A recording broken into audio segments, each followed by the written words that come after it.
Cuba berhentikan orang yang merokok. Oh. Tiba-tiba je. Pengsan dia. Tapi buat sikit-sikit.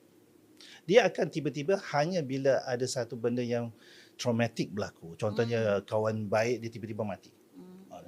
Tukar. Yes, some people can. But not all. You kena slowly. Dan slowly tu pula kena cari ganti. Apa yang boleh ganti rokok tu dengan apa? Contohnya. Okay. That is the apa tu orang kata the common behavior change kan yang Correct. orang perlu buat. Yeah. Because merokok tu dah menjadi satu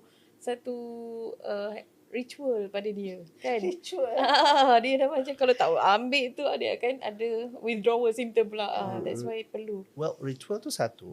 Nombor dua, kita tak mengambil masa untuk memahami kenapa dia merokok. So contohnya, orang tu kita tanya, kenapa merokok? Kerana saya nak lebih kreatif. Asal kita, kita gantikan rokok tu dengan nikotin patch. Okay. It won't work. Kenapa? Dia merokok kerana dia nak kreatif. Nikotin patch tidak menyebabkan dia kreatif. So dia akan kembali kepada merokok.